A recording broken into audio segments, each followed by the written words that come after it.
3일반 기도해 보신 여러분을 환영합니다. 한참 수요일에 설교를 준비하며 많이 떨리는 것 같습니다. 잘할 수 있도록 기도를 부탁드립니다. 며칠 후면은 이제 지방선거가 있습니다. 뭐 선택할 후보들은 다들 정하셨습니까? 아무쪼록 정직하고 바른 사람을 선택하시기를 바랍니다. 디모데서 2장에서는 임금들과 높은 지위에 있는 모든 사람을 위해 기도하라라고 말씀하십니다. 그것은 모든 경건과 단정함으로 고요하고 평안한 생활을 하려 함이라 말씀하시죠. 우리 가운데 바른 자치단체장과 또 선출직 공무원들을 세워두는 것이 우리 사회에 건강한 사회 문화와 또한 그런 기풍을 조성하는 데 기여할 수 있다고 생각을 합니다. 이런 사람들이 우리에게 뭘 할 수 있느냐? 중앙정부도 아니고, 그러나 생각보다 많은 일들을 우리 가운데 할 수가 있습니다. 왜 처음부터 선거 말씀을 드렸냐면은, 하루는 볼일 보러 걸어가는 길이었습니다. 밤늦은 시간이었는데 우리 교회도 한번 왔던 후보자분이셨습니다. 아무도 없이 혼자 이제 어두운 밤길을 걸으시면서 명함을 주고 인사하고 계셨습니다. 이분은 뭐 제가 잘 아는 분이었는데 많은 종류의 선거에 나오셨던 분이셨습니다. 결과가 좋지 않아서 낙선을 많이 하셨죠. 근데 그럼에도 불구하고 선거는 다들 나오셨어요.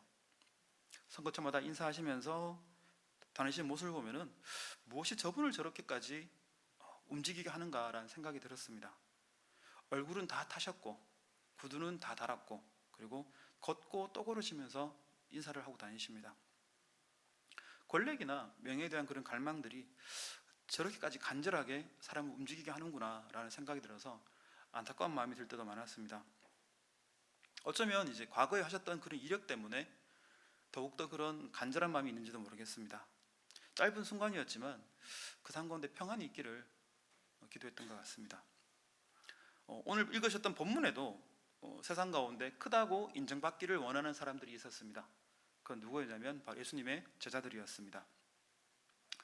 세베대의 두 아들 야고보와 요한으로부터 누가 큰 사람인가 라는 논쟁이 시작됐습니다. 그래서 제 아들은 시끌시끌했었죠. 이유가 뭐였냐면 어떤 용기가 있었던지 모르겠지만 세베대의 두 아들 야고보와 요한의 어머니가 예수님 옆에 나옵니다. 주님, 나의 두 아들을 주님이 오신 그때 좌편과 우편에 앉게 해주십시오 라고 말씀하십니다. 아들이 잘 되길 바라는 모정이셨겠지만 이것 때문에 많은 제자들이 분노하고 서로 시끄럽게 싸우게 되었습니다. 예수님께서는 좌우편에 앉기를 원하는 두 명에게 22장 22절에서 너희는 너희가 구하는 것을 알지 못한다라고 말씀하십니다. 그리고 또 내 잔을 받아 마셔야 하리라 라고 말씀하시죠. 그것은 너희가 원하는 자리가 영광의 자리가 아니라 고난과 아픔의 자리이다 라고 말씀하시는 것입니다. 그런데 이 두 제자뿐만이 아니고 다른 제자들도 다 크게 되기를 원했습니다. 영광 받기를 원했고 위에서 다스리려고 했었죠. 그들은 세상에서 영광 받기를 원했는데 이제 주님께서 다윗과 같은 용맹으로 로마 제국을 물리치고 이제 유대 왕국을 세우면 각자가 큰 자리 하나씩 차지하려 했었습니다. 눈앞에서 기적이 일어나고 그리고 귀신 들린 자가 쫓겨나는 성경에서 없는 그런 일들이 일어납니다. 그리고 많은 사람들이 예수님을 따라 몰려드는 그런 일들을 목격하면서 정말 하나님 나라가 가까웠구나 라고 생각하고 마음을 먹게 되는 것이죠. 그래서 사도행전 1장 6절에서는 주님께서 부활하시고 살아나시자 제자들이 이렇게 묻습니다. 주님, 이제 우리가 시작하는가요? 이때가 하나님 나라인가요? 라고 묻습니다. 이스라엘 나라를 회복하는 때가 이때입니까? 라고 묻게 됩니다. 그러나 주님께서는 제자들에게 뭐라 말씀하시냐면 누가복음 24장 25절에서 부활하신 다음에 제자들에게 너희가 고난받아야 되고 그리고 제자들의 마음을 열어서 성경을 깨닫게 하시고 그리고 주께서 부활하시는 이유와 제자들의 사명을 가르치셨습니다. 그 전까지는 제자들은 단순히 하나님 나라가 임할 거야, 로마를 무찌를 거야 라고 생각했다면 주님께서 부활하시고 말씀을 통해서 깨닫게 하셨습니다. 그것이 아니야. 난 너희의 죄를 위해서 대속하였고 너희를 불쌍하게 지극히 긍휼히 여겨서 내 목숨으로 너희를 섬기는 것이다 라고 가르쳤었습니다. 그리고 주님을 믿는 이름으로 구원받을 거라고 제자들에게 가르치셨죠. 땅끝까지 나의 증인이 되라라고 말씀하십니다. 오늘 본문의 이 제자들은 아직까지 그 말씀을 몰랐습니다. 그 단순하게 이제 하나님이 나라고 임하면 나는 자살 거야 라고 생각했었죠. 근데 이 제자들이 내가 큰 사람이야 서로 싸웠던 것은 이유가 있었습니다. 그것은 뭐냐면 본문의 제자들은 모두가 자기 나름의 희생과 헌신 가운데 예수님을 따랐기 때문입니다. 그것 때문에 누가 더 크냐, 누가 더 공헌을 많이 했냐, 그런 질문들이 나올 만한 것이었습니다. 어떤 제자는 부친의 죽은 다음에 죽은 상을 뒤로 하고 예수님을 따랐고, 또 어떤 제자는 재산의 반을 헌금하고 그리고 잘 나가는 직장도 때려치우고 주님을 따랐습니다. 또 어떤 제자는 나이 많으신 부모님을 배에 두고 불효막심하게 떠나왔습니다. 그들 모두가 헌신한 부분이 있었기 때문에 내가 한 고생은 어떻게 되는 것입니까? 라고 물을 수가 있었던 것입니다. 그리고 그러한 다툼이 있자 주님께서는 본문 20장의 말씀처럼 하나님 나라에서 진정 큰 사람은 더 섬기는 사람이라 말씀하시고, 너희 중에 누구든지 으뜸이 되고자 하는 자는 너희의 종이 되어야 하리라 라고 말씀하십니다. 그리고 인자가 온 것은 섬김 받으러 오는 것이 아니라 오히려 섬기려고 자기 목숨을 많은 사람에게 대성물로 준다라고 말씀하시죠. 그리고 너희도 나와 같이 섬기라 라고 가르치십니다.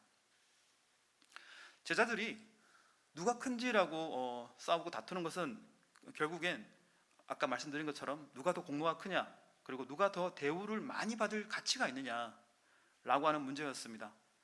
고생한 자신이 부를 더 가지고 명예를 더 가지고 권력을 더 가지는 게 마땅하지 않냐 라고 생각했던 것입니다. 나의 공로가 나와 다른 제자들을 다르게 만든다라고 생각했었고, 그리고 정작 자신만이 다른 사람 위에 설 수 있는 자격이 있다라고 말하고 있는 것이죠. 그러나 주님께서는 본문의 말씀처럼 하나님 나라에서는 오히려 섬기는 사람이 아니라 섬기는 그 사람이 더욱더 큰 사람이다 라고 말씀하십니다. 그러므로 정말 그러기 원한다면 섬기는 사람이 되라고 말씀하시죠.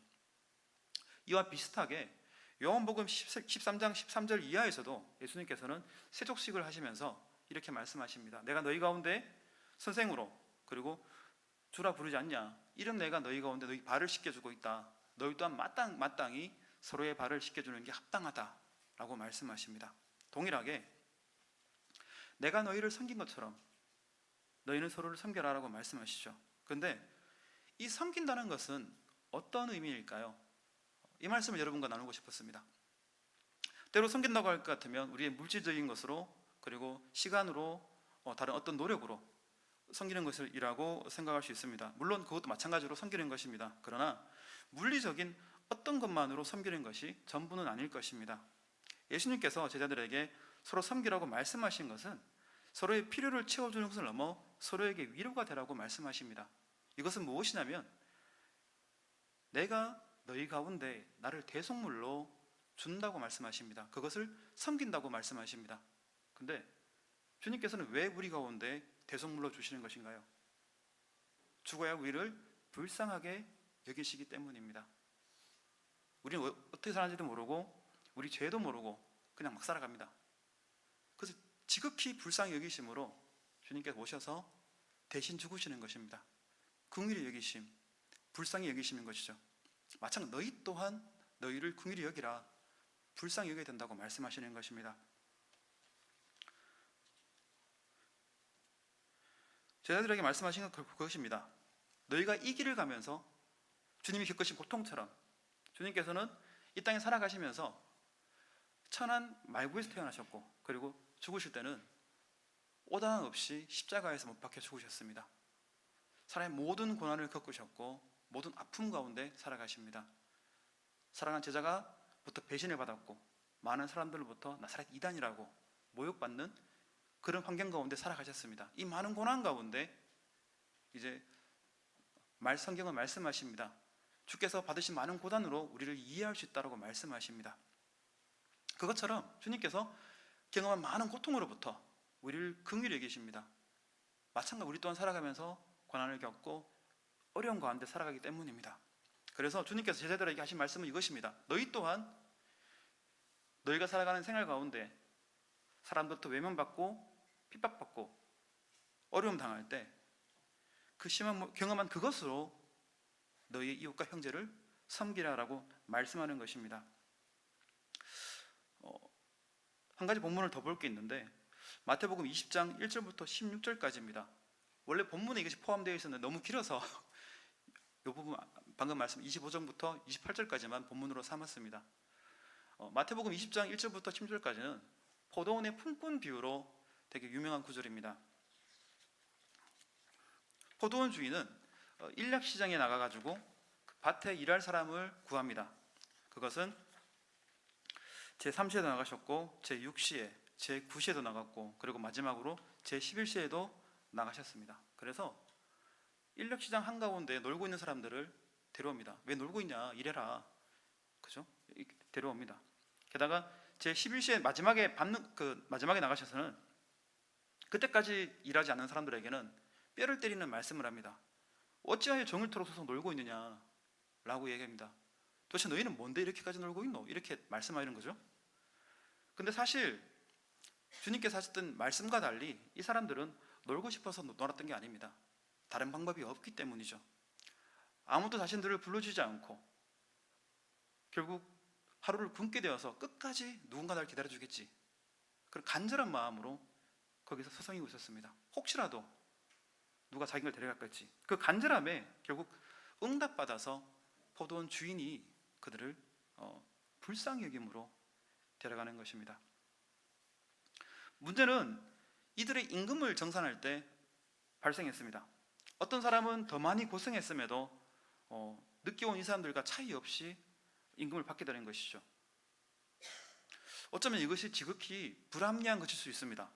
왜냐하면 노동 현장에서 상식은 뭐냐면 노동 현장에서 발음이 이상하네요. 노동 현장에서 더 많이 일한 사람한테는 더 많은 돈을 주는 게 당연한 상식입니다. 그게 또 당연한 관행이고, 그죠? 그런데 이 주인이 돈을 지급한 것은 이 규칙을 파괴한 것입니다. 그 때문에 나는 종일 고생했는데 어떻게 동일하게 대할 수가 있습니까? 라고 분노하고 얘기할 수가 있는 것이죠. 조금의 차이라도 있었다면 원망이 덜했겠지만 그러지 못했습니다. 오히려 주님께서는 동일하게 주는 이것이 내 뜻이다 라고 말씀하시죠. 혹시 예전에 방콕의 꼭대기에 만댕이라 하죠. 만댕이에 그 인력시장이 있었던 거 혹시 아시는가요? 인력시장? 그 당시에는 이제 학교 다닐 때인데 바로 현장 가지 못했지만 주변을 다닐 때가 있었습니다. 거기 보면 많은 사람들이 모여서 차를 기다립니다. 봉고차가 와서 사람들을 픽업해가고 가게 됩니다. 노가다 현장에서 반장들이죠. 반장님들이 이 사람들 데리고 가게 되면은 이제 정해진 일이 아니라 이분들이 부르는 자리에 데려간 그 자리가 그 사람이 하루에 일할 곳이 됩니다. 그런데 가끔 가다 보면은 이제 일자리를 못 찾는 분들이 계세요. 가장 먼저 어떤 분부터 일하러 가냐면 체격이 좋고 젊고 건강한 사람들. 이 사람들은 무엇을 시켜도 잘하기 때문에 빨리빨리 나갑니다. 그러나 나이가 많고 연약한 사람은 점점점 이제 못 구하게 되는 겁니다. 자기가 일을 하고 싶어도 일할 수가 없습니다. 어쩌면 이 사람들 또한 마찬가지로 포도원 품꾼 또한 이랬을 것입니다. 모두가 남의 소작 일꾼으로 살아가는 가난하고 힘든 사람입니다. 인력시장에 나온 사람 대부분 다 비슷비슷했습니다. 그날 하루 벌어서 하루 먹고 사는 그런 형편이었죠. 게다가 대부분 다 비슷비슷했어요. 서로 보면 저분도 왔네, 이름을 모를지라도 낯이 익은 그런 사람들입니다. 새로운 사람만 아니라면 그것처럼 이제 포도원 품꾼들도 마찬가지로 서로 낯이 익은 그런 사람들이었을 것입니다.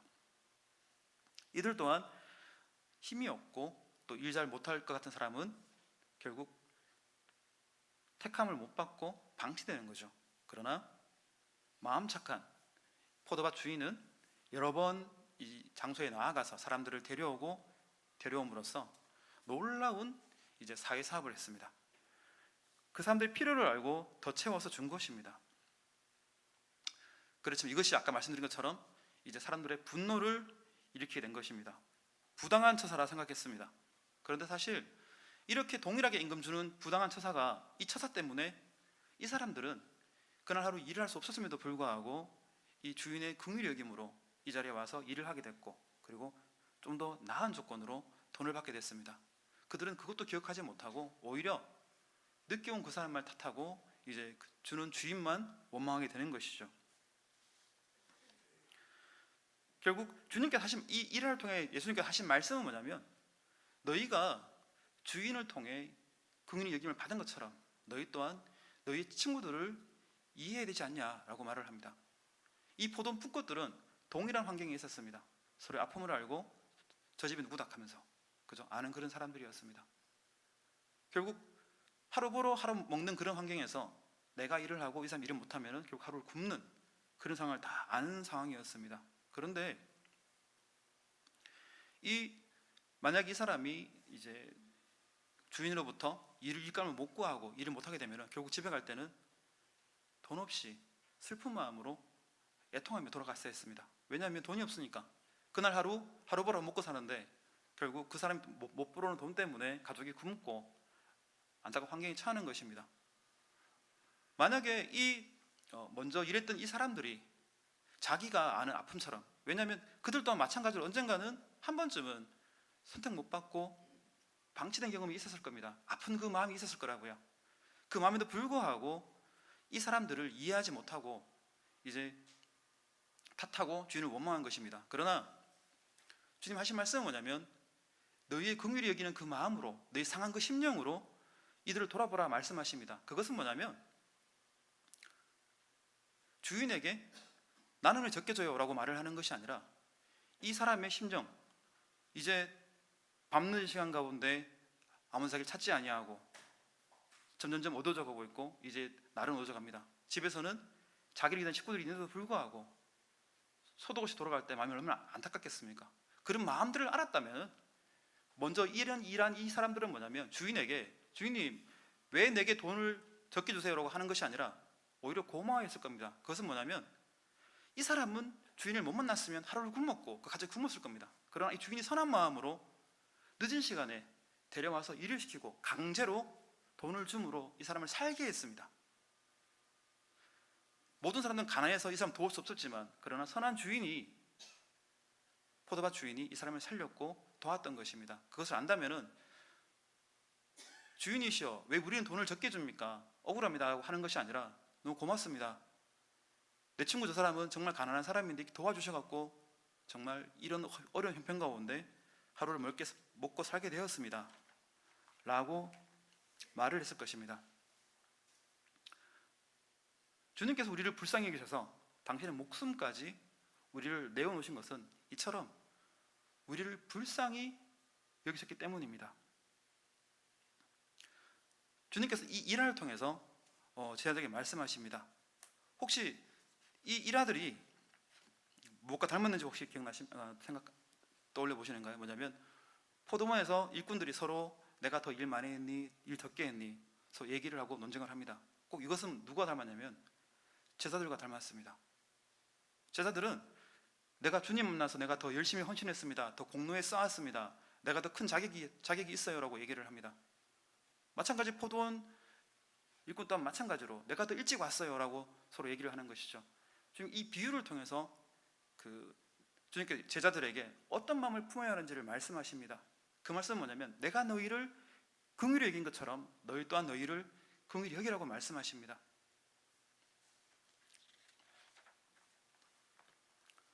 우리 안에 있는 상한 마음들, 상처들, 그리고 아픔들로부터 바로 서로를 이해할 수가 있는 것입니다. 때로 우리 가운데 우리가 넉넉해야지, 우리가 잘 살아야지 뭔가 섬길 수 있고 베풀 수 있다 생각을 합니다. 그러나 그것보다 더 큰 것은 뭐냐면 우리의 과거의 아픈 기억들로부터 우리는 우리 옆 사람에게, 우리 형제 자매들에게 더욱 큰 격려와 위로를 할 수가 있습니다. 우리 안의 상실과 결핍으로부터 우리는 서로 공감하고 이해하고 격려할 수 있는 것입니다. 결국 주님께서는 이렇듯 주님께서 우리의 아픔을 불쌍히 여기시고 긍휼히 여기심으로 당신의 생명을 대속하신 것처럼 너희 또한 너희를 불쌍히 여기고 긍휼히 여기라 말씀하십니다. 주님의 이 말씀들은 결국 제자들을 실천하게 되었습니다. 베드로 3장 8절에서는 마지막으로 말하노니 너희가 마음을 같이하여 동정하며 형제를 사랑하며 불쌍히 여기며 겸손하라라고 말씀하십니다. 아까 말씀처럼 베드로와 제자들은 서로 잘났다고 싸웠던 그런 사람들입니다. 그러나 그러한 삶의 모습이 아니라 참된 성경의 본연의 모습으로 변화되게 되는 것입니다.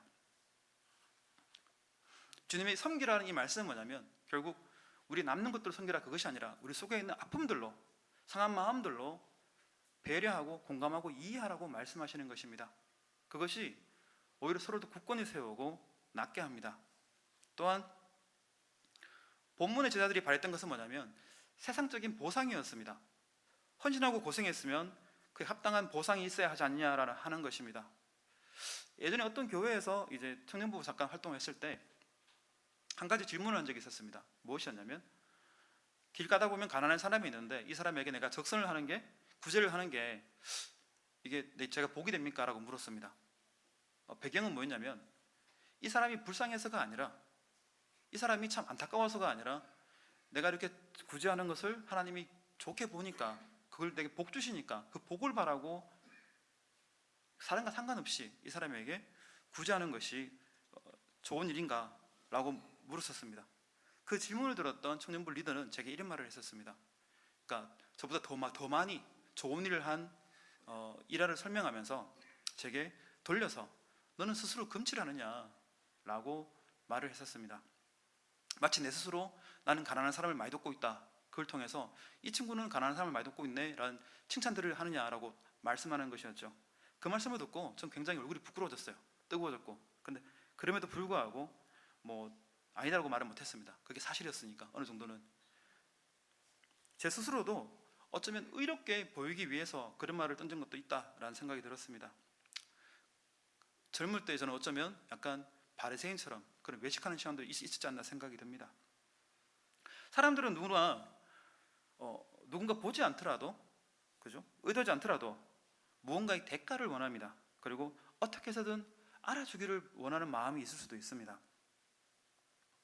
이것은 바로 주님의 제자였던 처음에 마찬가지였습니다. 주님을 따라다니면서 겪었던 많은 어려움들로 본문처럼 나도 큰 보상을 받기 위해서 노력했던 것이죠. 그러나 다들 아시다시피 예수님의 제자들은 누구 하나 성공적으로 부유하게 사회적 영광과 부를 누리고 산 사람이 없었습니다. 모두가 다 순교했습니다. 베드로는 거꾸로 십자가에 매달려 죽었고, 그리고 야고보와 바울은 목이 잘렸습니다. 그 외로 톱으로 허리가 달린 사람, 또 어떤 사람은 성전 꼭대기에서 밀쳐졌습니다. 다양한 방식으로 순교를 하게 됩니다. 그리고 그것으로 하나님께 영광 돌렸습니다. 주님 앞에서 나는 뭐 없습니까? 했던 그런 사람들이, 나는 한 자리 주지 않는가요? 했던 그런 사람들이 이제는 세상에서 어떤 것도 탐하지 아니하고 오로지 자기 목숨으로 사람들을 섬기고 살렸습니다. 이들이 바랬던 것은 뭐냐면 세상에서 오는 그런 축복이 아니라 바로 시들지 않는 영광의 관을 얻기를 원했던 것입니다. 바울은 디모데후서 4장에서는 나는 선한 싸움을 싸우고 나의 달려갈 길을 마치고 믿음을 지켰으니 이제 후로는 나를 위하여 의의 면류관이 예비되었으므로 주곧 의로우신 재판장이 그날에 내게 주실 것이며 내게만이 아니라 주의 나타나심을 사모하는 모든 자에게 도니라 말씀하십니다. 나는 주의 사역에 최선을 다했고 나의 달려갈 길 다 갔습니다. 이제 남은 것은 하나님 나라에서 영광의 간이 남아 있습니다 라고 바울은 고백합니다. 이 고백은 바울뿐만이 아니고 베드로와 많은 제자들 또한 마찬가지입니다. 우리의 헌신과 섬김의 결과가 때로는 이 땅 가운데 받지 못하시더라도 마음에 상처 입고 지치지 않으시기를 축복합니다. 때로 말도 안 되는 일 때문에 마음이 상하게 되더라도 이 주의 사도들처럼, 제자들처럼 하나님의 상급을 기억하시길 바랍니다. 아까 제가 말씀드렸던 질문 있지 않습니까? 내 마음에 궁일한 마음도 없이 구제를 하는 게 내게 복이 될까? 라고 여쭙는데 그 답은 복을 주십니다. 그러나 그 복은 뭐냐면 그 사람들을 사랑하는 마음을 갖게 하십니다. 그리고 우리에게 참된 사랑을 실천하게 하십니다. 오히려 그것으로 우리는 하나님께 영광 돌려드리게 합니다. 그것이 우리에게 주시는 참된 복입니다. 보상이고, 하나님 나라에서는 이 땅 가운데 하나님의 위로하심과 영광의 날이 우리를 기다리고 있을 것입니다. 이 땅 가운데는 우리가 살아가면서 하나님께 영광 돌려드리는 기쁨을 누릴 것이고, 그리고 하나님 나라의 위에 충성하는 보상을 받게 됩니다. 사도들과 초대교회 성도들도 이것들을 증거하였습니다. 하나님 나라의 상급을 기대하는 이들은 지치지 않았고 정결하였으며 겸손하였고 서로 사랑하였습니다. 성경은 세상 가운데 것에 탐하지 말고 하나님 나라의 상급을 기대하고 바라보라 말씀하십니다. 말씀을 마무리하겠습니다. 우리 안에 상실되고 결핍된 마음들로 기죽지 마시고, 그죠? 과거의 나의 아픈 그런 마음들로 오히려 이것으로 하나님 나라의 영광을 위해 사시라고 축복합니다.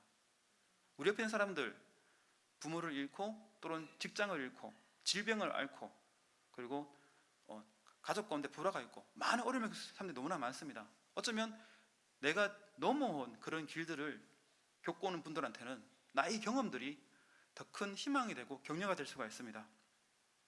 때로 이렇게 말씀하실 수도 있어요.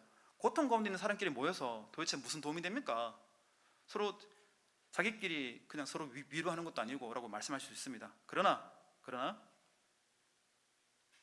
우리가 겪는 고통은 뭐냐면 같은 고통을 겪는 사람만이 정확히 알고 있습니다. 바로 고통 겪는 그 사람을 위해서 진실된 마음으로 간절하게 기도해 줄 수가 있는 것입니다. 두 사람이 모여서 주님의 이름으로 기도할 때 그 자리에 주님께서 함께 하시겠다는 말씀을 더욱더 확신하시기 바랍니다. 하나님께 우리를 도우시고 문제를 해결하시고 인도하십니다. 나의 아픔으로 형제와 자녀의 아픔을 이해하고 진정으로 섬길 때 하나님 나라가 더욱더 든든히 서갈 것입니다. 또한 우리 옆에 있는 사람이 어떤 환경에 처해 있는지를, 그리고 어떤 환경 속에서 고통 가운데 살아가는지를 관심 가지시기를 바랍니다. 실수하지 않는 사람은 없고요, 그리고 문제 없는 사람은 없습니다. 그러나 혹시 나의 냉혹한 말 한마디로 그리고 부당한 대우로 고통받고 있지는 않습니까? 만약 그렇다면 마지막 때에 우리가 주님 만나서 무엇이라 말할 수가 있겠습니까? 우리가 말하는 말들로부터, 우리가 표현한 표현들로부터 우리 돌아보시기를 바랍니다. 또한 먼저 부당한 대우를 받으신다고 분노하시기보다, 그리고 분노하게 만드는 사람과 일들을 위해 기도함으로 하나님께 영광 돌리시는 우리가 되기를 축복합니다.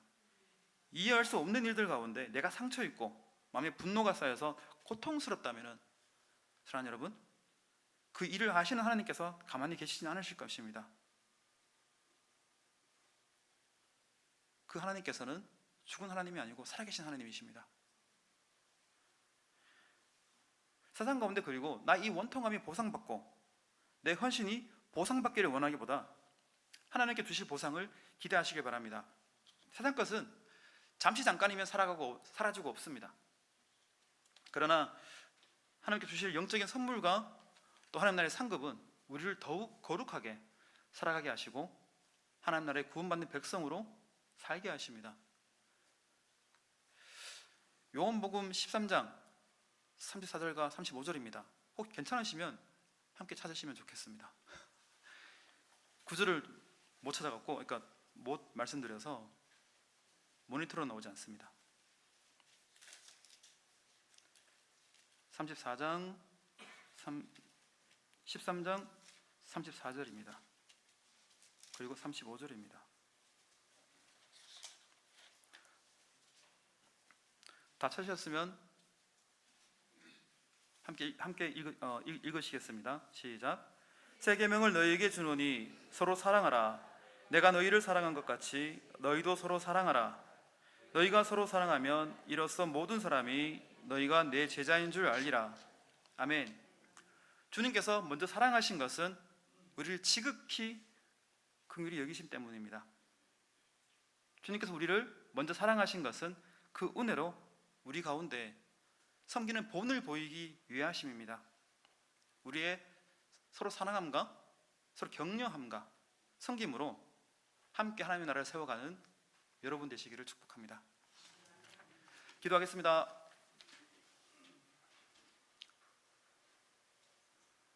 사랑이 많으신 하나님, 자비하신 아버지, 너무나 감사드립니다. 주님 같이 하시고 도우셔서 우리 마음 가운데 하나님 나의 아픔으로 우리의 이웃 형제들을 이해할 수 있도록, 또한 사랑할 수 있도록 주님 허락하시고 또한 같이 해주셔서 나의 형제들이 내게 남는 그것으로 섬기는 그것이 아니라 오히려 내게 없는 것으로, 내게 상실된 것으로, 내게 결핍한 것으로 섬기고 품을 수 있도록 주님 같이 해주셔서 오히려 내 안에 있는 고난이 내게 더욱더 큰 득이 된 것은 뭐냐면 이것으로 내가 더욱더 하나님을 알게 되기 때문입니다. 주여 같이 하시고 도우셔서 우리의 어려움 가운데 주 임재하시고 같이 하셔서 오히려 하나님을 아는 계기들로 삼을 수 있도록 주여 용기 더하시고 은혜 더하여 주시옵소서.